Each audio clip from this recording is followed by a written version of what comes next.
En esta conferencia lo que queremos es ofrecerles información de algo con lo que nos tropezamos en cada producción. Ya hablamos del formato de video. Las cámaras graban en una cosa, nuestro editor en otra, tenemos que transcodificar. ¿Por qué existen los formatos? ¿Para qué son útiles o nada más es la marca de identidad de algún producto? En esta ocasión, quien nos va a explicar por qué existen los formatos y la importancia de saberlos manejar es el ingeniero Jesús Osorio. Él tiene muchísima experiencia en el medio broadcast, ha trabajado en Tektronix, lo que significa que conoce la importancia de la calidad de la señal, y actualmente trabaja en Avid, que es una empresa que siempre va a la vanguardia. El ingeniero nos va a explicar los formatos, cuáles son, no nos va a decir exactamente cada uno, pero sí la importancia. Van a ver que saliendo de aquí van a entender muchísimo más qué son, para qué son y por qué hay que saberlos manejar. Entonces, los dejo con el ingeniero Jesús Osorio y nuevamente muchísimas gracias por su asistencia. Muchas gracias, María Carmen, por la presentación. Nuevamente, muchas gracias a todos ustedes. Les hago una pequeña introducción de mí. Soy maestro en tecnologías de la información. Tengo experiencia como ingeniero, gerente de control de calidad y distribución de señal en TV Azteca, ingeniero de aplicaciones en Tektronix, y actualmente me dedico a la instalación de equipo en la parte de realidad aumentada. Entonces, ¿qué es lo que quiero decir con esto? Es que más o menos tenemos un poquito de experiencia en lo que es la creación y la distribución de señal, y con este poquito de experiencia que hemos tenido nos hemos encontrado con los problemas que están sucediendo en el broadcast. ¿Okay? Entonces, eso es un poquito de mí. Ahora, otro punto importante. La verdad, esta plática es una plática técnica donde vamos a hablar de la señal, cómo se genera la señal, cómo se comprime, cómo se distribuye. Es un poquito ambicioso que debe dar una plática de televisión digital en solamente una hora, pero sí queremos darles una breve explicación y tal vez ustedes se pueden acercar al Centro de Artec para desarrollar temas a mayor profundidad. ¿Okay? Entonces, eso es uno. La otra, voy a empezar mi plática haciendo este comentario. A veces estamos tan preocupados manejando que se nos olvida echar gasolina. ¿Por qué viene este comentario? A veces estamos tan preocupados en el día a día, en sacar la producción, en sacar todo nuestro trabajo, que no nos damos un tiempo para entender cómo se generó el video, cómo se queda la señal y cómo se distribuye. ¿Okay? Entonces, este es el momento que nos vamos a dar, y también existen centros como los de Artec o los de CAF que nos dan la posibilidad de darnos ese panorama, esa capacitación a profundidad de lo que es la señal de video. ¿Okay? Uno de los problemas que he tenido al trabajar no solamente en la televisión, sino también trabajar con la gente de Telecom. Mi primera discusión con la gente de Telecom, cuando empezamos a analizar problemas, ellos siempre me preguntan: oye, ¿y de qué capa me hablas? La verdad que en televisión no hay ese esquema de capas. Entonces yo he tratado más o menos de hacer un esquema de capas, poner cada estándar de video, cuáles son sus problemas y cuáles son sus desafíos. La verdad que yo vengo de la vieja guardia. Antes el mundo era fácil, teníamos un mundo analógico, teníamos dos formatos, NTSC y PAL, y en la parte de transporte teníamos solamente un transporte que era RF y de tipo análogo. La vida era fácil. ¿Qué pasó después? Después vino el mundo digital, pero vean cómo las capas ya se aumentaron. Empezamos con la capa de banda base. ¿Qué significa banda base? En simples palabras, es toda aquella adquisición de la información. Cuando estamos adquiriendo la información se le llama banda base. Para poder adquirir esta información, poderla trabajar y distribuir, hacemos lo que es un proceso de compresión. En la parte de compresión hay dos grandes formatos: el formato MPEG-2 y el formato MPEG-4 parte 10, o en su versión europea que se le llama H264. Y en la parte de transporte, vean cómo la parte de transporte ya empieza a cambiar. En la parte de transporte, ojo, aquí es un tema que crea mucha confusión. En la parte de transporte hay un tema que se llama Transport Stream MPEG-2. No importa que ahí metamos MPEG-2 o MPEG-4, el sistema de transporte siempre se llama MPEG-2. Y en la parte digital también cambia. Tenemos el mundo analógico, tenemos el mundo digital, y tenemos una cosa que ahorita con la que yo estoy sufriendo mucho, que es la parte de IP. Meter video en IP también tiene sus desafíos. ¿Ok? Aquí. La verdad que en cada capa debemos entender bien qué está pasando con los formatos, qué podemos hacer en cada uno de los formatos, porque en cada etapa hay problemas y hay desafíos. En la parte de banda base, ¿cuáles son los problemas que normalmente tenemos? Señales mal balanceadas. En la parte de compresión, creo que ustedes ya han visto todo este tipo de problemas: splockiness, blurring, mosquito noise, jerkiness, ¿no? Y en la parte de transporte tenemos los mismos problemas, ¿no? Pero montados sobre una señal de RF o sobre una señal de IP. Nosotros, al encontrarnos tantas capas y problemas característicos en cada capa, ahorita en la actualidad, ¿qué estamos usando para poder resolver esos problemas? Bueno, en la parte de banda base se recomienda usar lo que es simplemente un monitor forma de onda y todas las herramientas a detalle que nos permite entregar.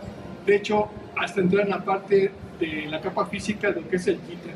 En la parte de MPEG, ver todo lo que son vectores, todo lo que es la parte de DST, y en la parte de transporte, algo muy importante que es la TR-11290 y la parte de RF y la parte de IP. Entonces, ¿qué tenemos?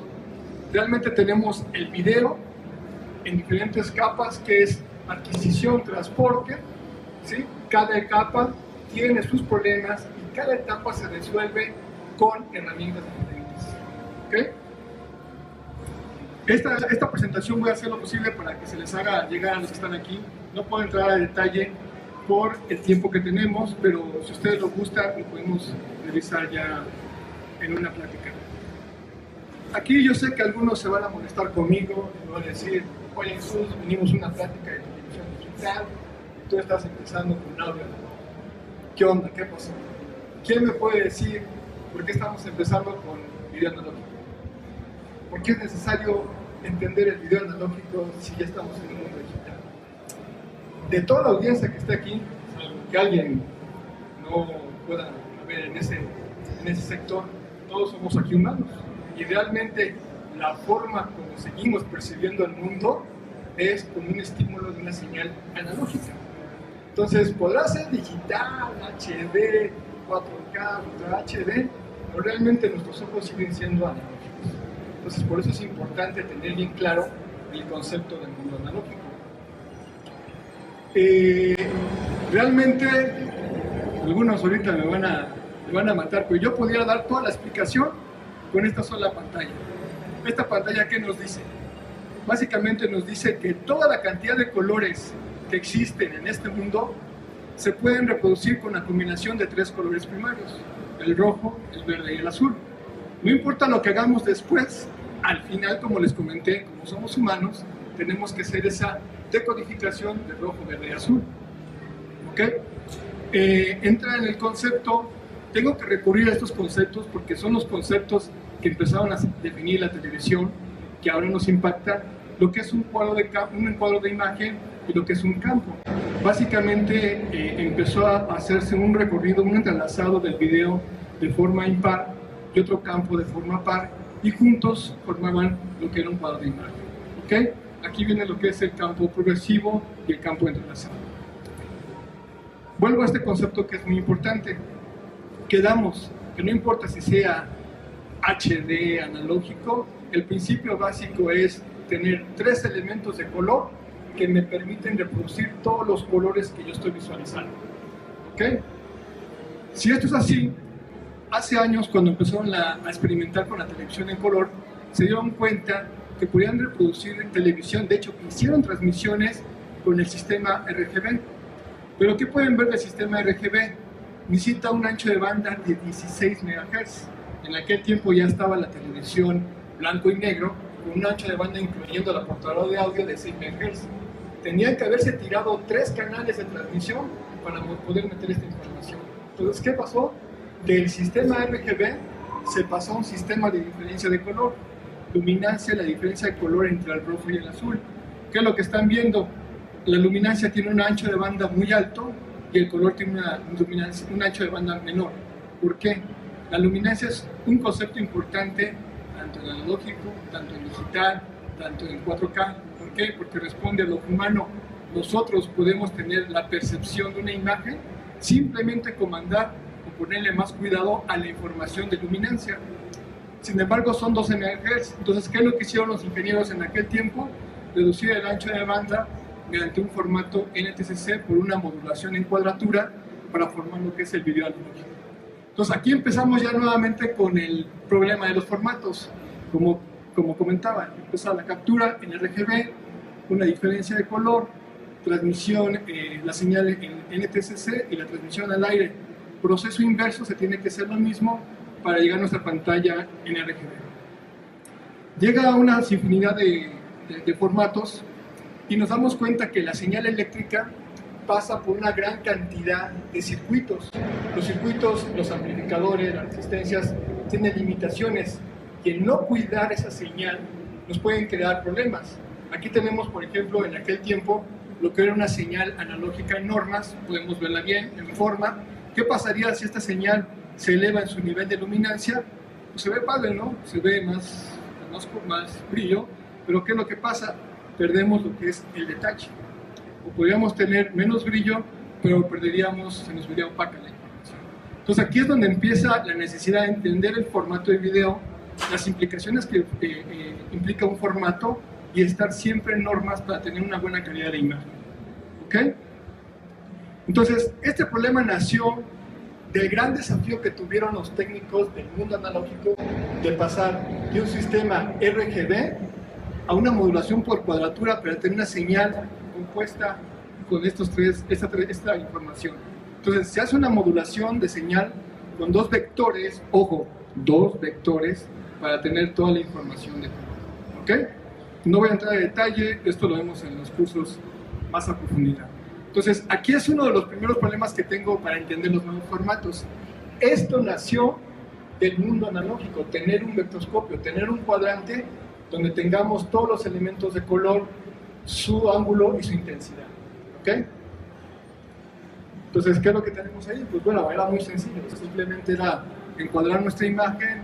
Si estábamos viendo un rojo, en nuestro vectorscopio se iba rojo, si era verde o si era azul, tendía hacia ese color. Ese era el mundo analógico. ¿Y por qué lo estoy mencionando? Van a ver por qué nos heredamos algunas de esas costumbres de medición y de trabajo en el mundo digital. Entonces, ya tenemos el mundo analógico, viene el mundo digital. Como vimos, en el mundo analógico había tres componentes: RGB, diferencia de color y video compuesto. ¿Dónde ustedes creen que se hizo el proceso de digitalización? ¿En el RGB, la diferencia de color o el video compuesto? ¿Dónde creen? Pues nuestro sentido común nos diría que donde está la mayor cantidad de información, que sea el RGB. La realidad, que por limitaciones técnicas empezó en la diferencia de color. Ahí es donde se empezó a hacer lo que es la digitalización. ¿Qué es lo que tenemos aquí? Aquí tenemos nuevamente el concepto básico. RGB, pasamos a diferencia de color, hacemos un proceso de muestreo de cuantificación a 10 bits. Ojo, por favor, los que están tomando nota, pongan mucho cuidado. Es de RGB, diferencia de color, pasamos a 10 bits, multiplicamos esa señal para tener esas tres componentes en un solo cable de forma serial, y en el proceso de codificación es lo mismo, se hace el proceso inverso para llegar a RGB. Vean aquí lo que dice SDI 250 megabits por segundo, HD SDI 1.4 gigabits por segundo. Vean que este principio de formato, este principio es tanto válido para digital SD, HD, ¿sí? Ultra HD, 2K y 4K. Entonces, yo la verdad aquí podría hablarles de formatos y todo, pero sinceramente, si no entendemos, no damos ese tiempo para entender el concepto, lo que hay atrás de esos fundamentos, nos va a ser difícil entender ya un 4K o un Ultra High Definition. Entonces, necesitamos entender bien cuál fue el principio de la captura de la información, porque de ahí, ¿qué tan diferente creen ustedes que es el 4K del 2K? Es el mismo principio, solamente una mayor cantidad de información, mayor cantidad de líneas. ¿Okay? Entonces, en el mundo digital, si ustedes quieren nada más quedarse con una lámina, para mí esta sería la lámina principal. ¿Ok? Entonces llega al final y ahí tenemos básicamente, les regalo esta lámina, es una definición de todas las velocidades que hay en digital. Tenemos en aquel tiempo me tocó el SD 250 megabits por segundo o HD 1.4 o 2.9 gigabits por segundo. ¿Okay? Ahora les voy a hacer una pregunta y yo invito al café para que solamente conteste esta pregunta. ¿Por qué esa lucha de pasar a SD, a HD, a 4K, a 2K? ¿Por qué siempre está en esa lucha de ir creciendo el formato? ¿Cuál es el objetivo principal? Mejorar la imagen. Excelente, mejorar la imagen. ¿Qué más? ¿Cómo? Vender una marca. Yo invito a comer.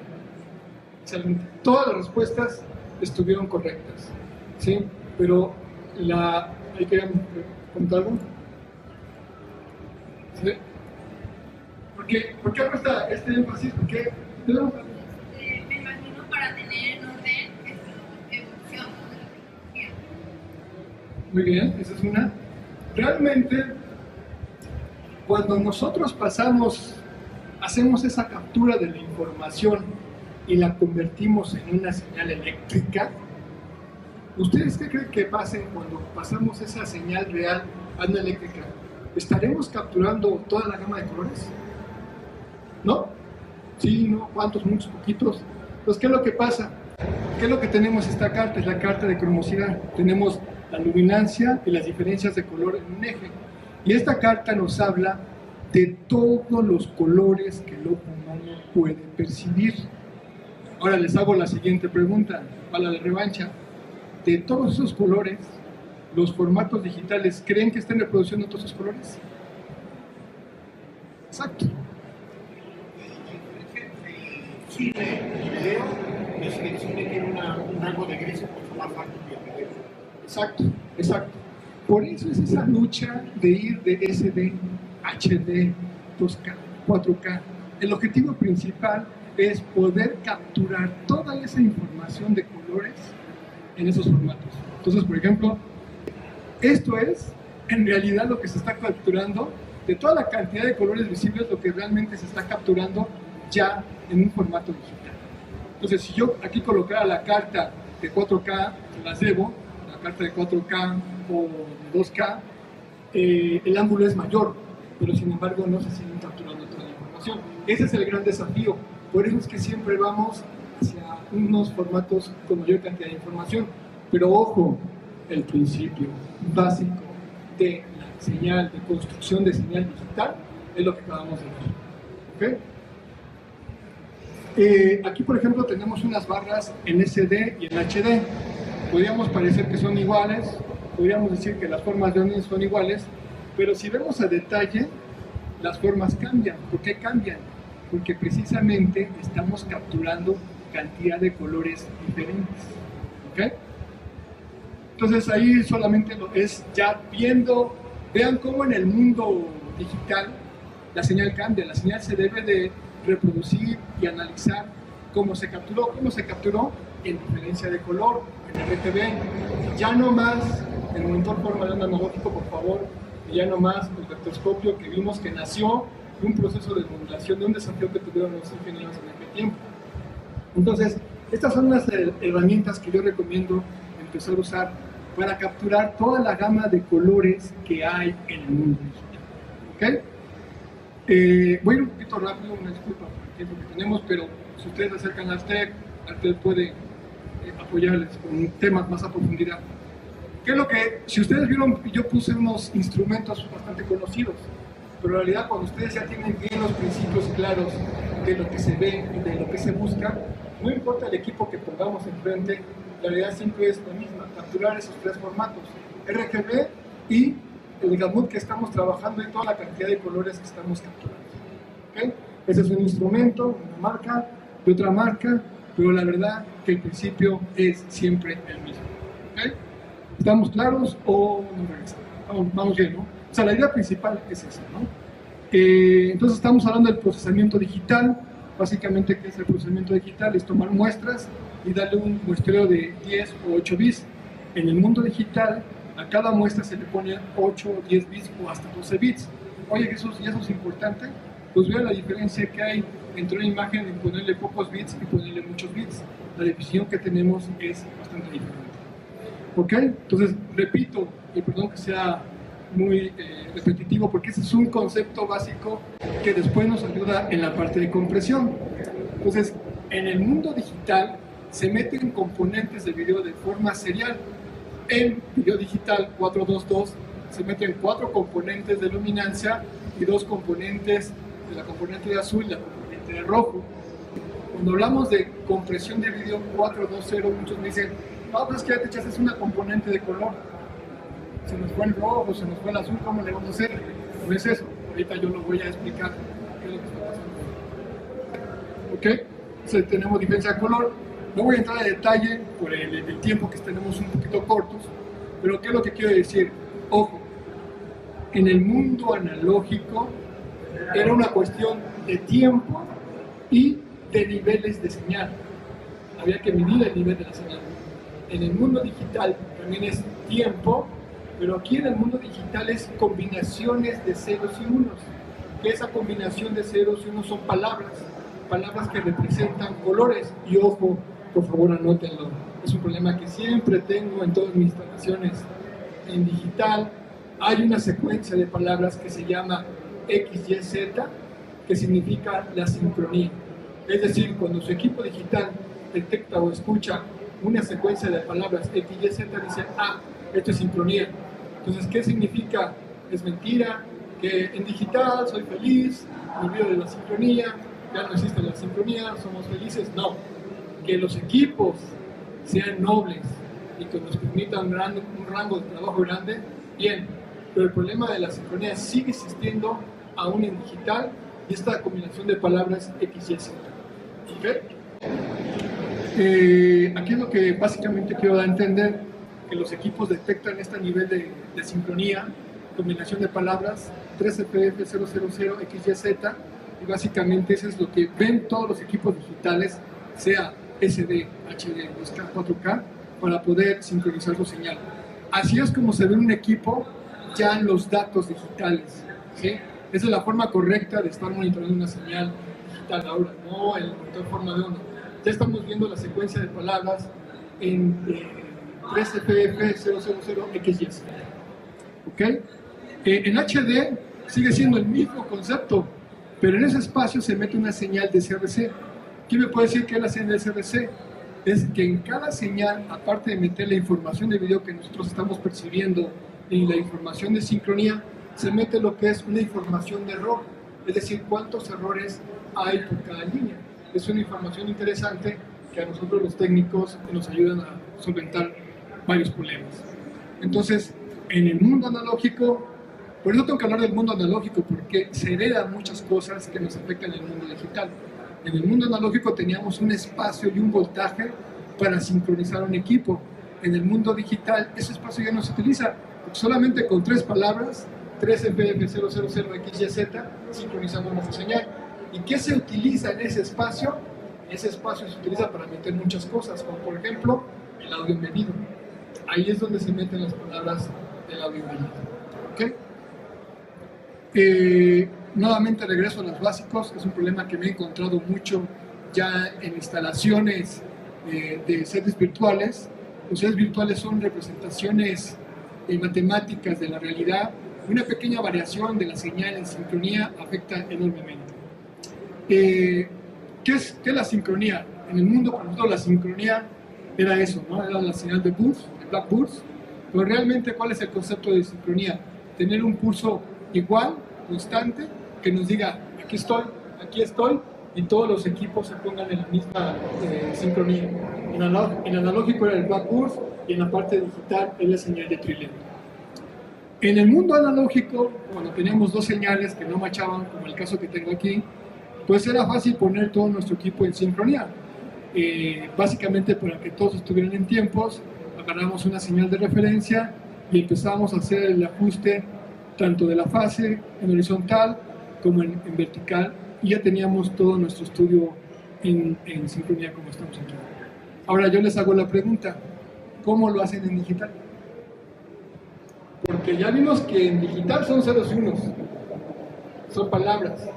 Lo que yo no entiendo es por qué seguimos colocando un monitor forma de onda para poner en sincronía dos señales digitales. Entonces, lo que yo les recomiendo, y aquí yo pongo dos pantallas de diferentes marcas, lo que quiero decir es de que las herramientas están ahí. Esta es la herramienta correcta para medir la sincronía. Es básicamente nuestra sincronía, esta es nuestra señal, y lo ideal es de que este círculo esté en este hechicito. Esta está más fácil. Pero ojo, este es un paradigma. No, como ya soy digital, ya no tengo problemas de sincronía, me olvido de la referencia. No, sigue existiendo problemas. Que los equipos sean nobles y nos respondan bien es otra cosa. Entonces, ya con estos principios bien entendidos, la verdad que no nos debe dar miedo si es 2K, 4K. O sea, el principio es el mismo, simplemente cambia la relación de aspecto, la cantidad de información que hay en líneas horizontales y verticales. Le voy a pedir a Mari Carmen que nos regale esta lámina para que ustedes tengan esta impresión, y es un resumen de todos los formatos. Estamos entendiendo todos los formatos, pero todos los formatos se basan en un principio básico. ¿Ok? Oye Jesús, pero ¿cómo está la onda en 4K y en 2K? Pues es lo mismo, es la misma estructura de video HD SDI, pero ahora la imagen se divide en cuatro enlaces. Hay dos formas de transmitir esos enlaces, de forma multiplexada o de forma independiente. Pero el principio técnico sigue siendo el mismo. Se tiene que analizar igual con un monitor forma de onda para poder entender todos los desafíos que hay. Perdón, ¿no? No lo voy a leer, no nos da tiempo, es un resumen de todos estos formatos, porque les digo, muchas veces estamos comprando un formato por una marca, se propia y está haciendo lo mismo técnicamente, pero la idea es entender el concepto básico del video banda base, que es lo que acabamos de revisar. Llegamos a compresión. ¿Por qué compresión? ¿La compresión es importante? ¿Quién me puede decir? Para poder explicar por qué es importante la compresión, voy a poner una película de más o menos 120 minutos.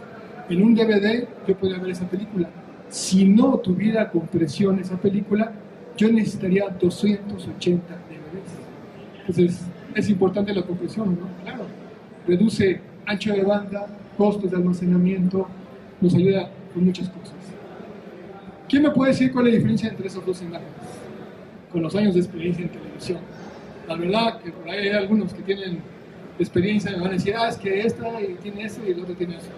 La verdad que para nosotros como espectadores se ven igual, pero sinceramente hay una compresión de aproximadamente 14.5 veces entre una imagen y otra. ¿Cómo se logra esto? Con un proceso de compresión.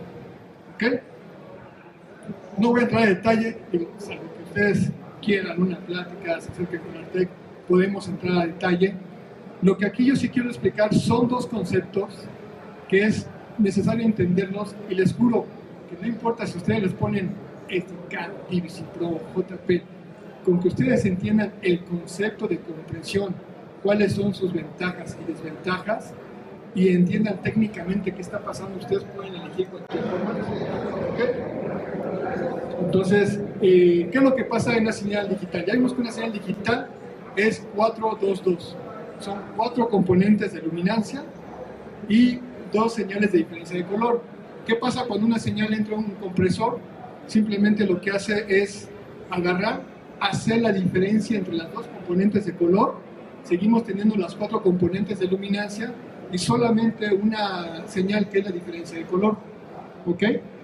Y vean cómo nuevamente, tanto en analógico como en digital, como en compresión, ¿quién es el que es más importante y tiene toda la información de color? La luminancia.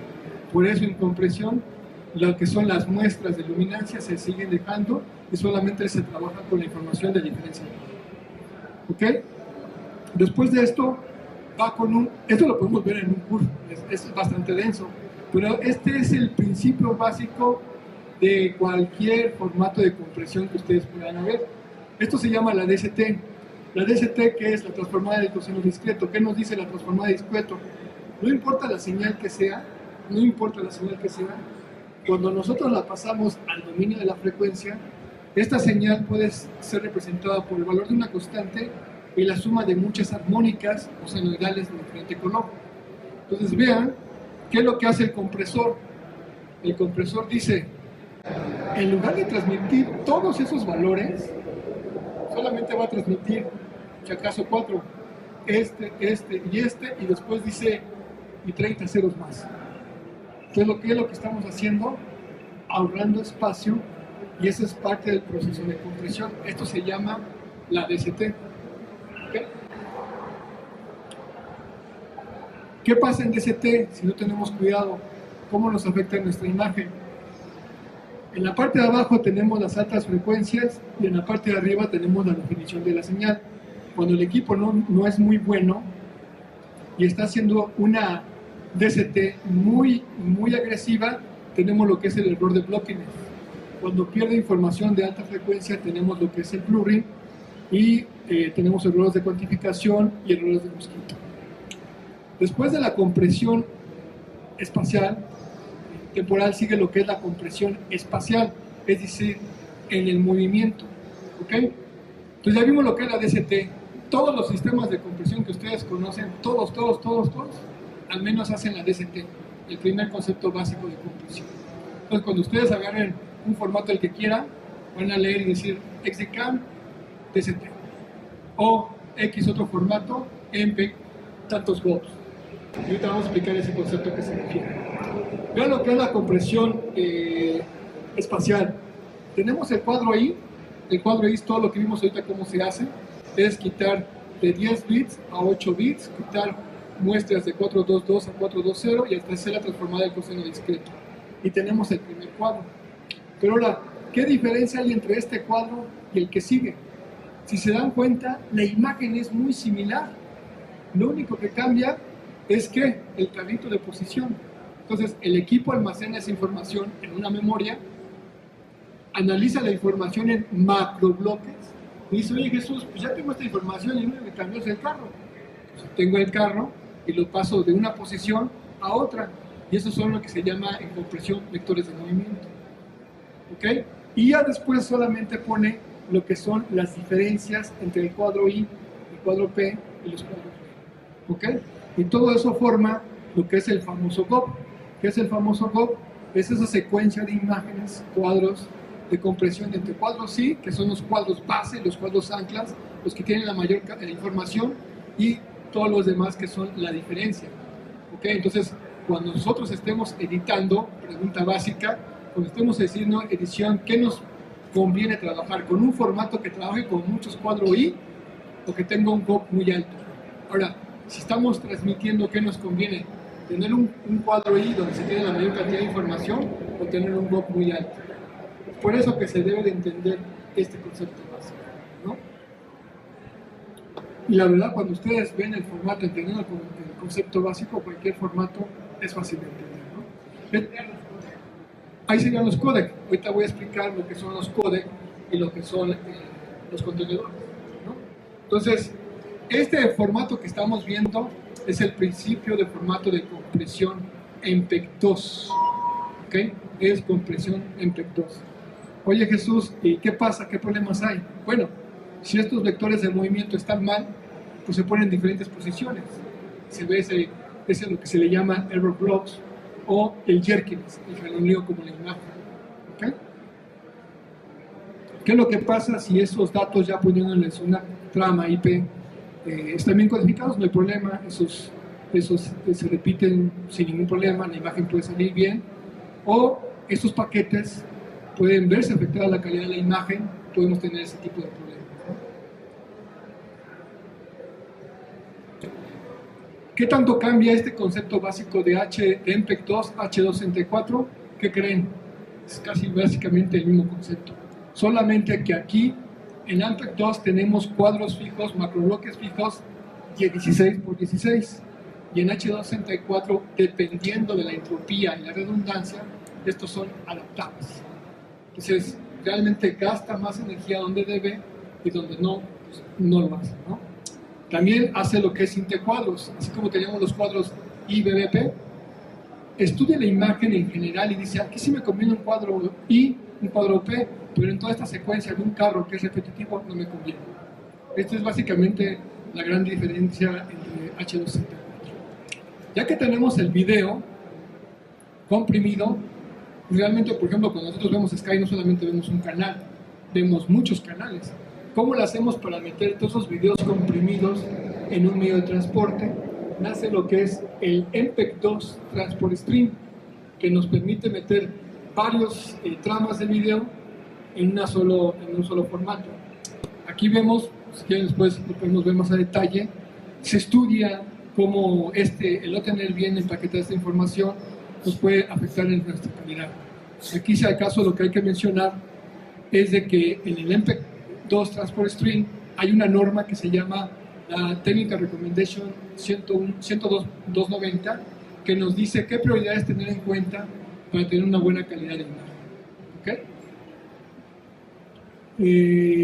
Y este mismo principio básico que acabamos de estudiar, captura de señal, compresión y transporte, si se entiende bien, no importa que ustedes se paren en un sistema de IPTV, es el mismo concepto, es bajar la señal, medirla bien en base, codificarla y después solamente transportarla, y ya es un desafío de entender qué es lo que está pasando con los paquetes IP en las redes, ¿no? Pero lo que les quiero decir es el mismo concepto. Si quieren después vemos con más detalle. Todos los que se registraron con nosotros podemos hacerle llegar nuestros materiales. Pues Jesús va a ser un experto. Sí, como les contaba, una disculpa. La verdad que es muy ambicioso querer explicar este tema en una hora, pero ustedes vieron que no importa el formato en video en banda base, no importa el formato en compresión, no importa, de hecho, hasta sistema de transmisión, no importa. Entendiendo bien claramente ya los conceptos de compresión y modulación de cada uno de los sistemas, por ejemplo, de transmisión terrestre, no nos debe dar miedo en agarrar cualquier formato. ¿Okay? Algo que sí se debe de entender es, video en banda base, es banda base, hay que cuidar bien que los niveles de la señal y que cumpla con toda la estructura como se está manejando lo que es el video en banda base. Cuando hay compresión, por favor, no hay magia, eso sí sucede. Cuando hay compresión se aplica ¿qué? La DCT y lo que es la compresión espacial y temporal, es decir, se pierde información y al perder esa información no se recupera. Entonces, en su flujo de trabajo, cuando ustedes estén analizando, vean eso, oye, ¿hasta dónde me llega la banda base? ¿A dónde voy a meter compresión? ¿Qué tipo de compresión voy a meter? ¿Voy a meter 422, 420? ¿Qué bitrate voy a manejar? ¿Sí? Voy a meter un bump muy grande, voy a meter un bump muy pequeño. La DCT yo la puedo controlar. Voy a tirar muchas altas frecuencias, no voy a tirar muchas altas frecuencias. O sea, no dejen que solamente sea una recomendación fácil, ¿no? Pues échale no, hay que estudiarlo bien y ver todo nuestro flujo. Disculpen por la información, fue mucha, fue técnica. Quien esté interesado, por favor, acérquese a Artep para entrar más a detalles si estén interesados en este tipo de pláticas técnicas, ¿no? Si quieren algo un poquito más específico, es de estudiarlo para entender realmente cuáles son sus necesidades, ¿no? Entonces, básicamente, mi exposición.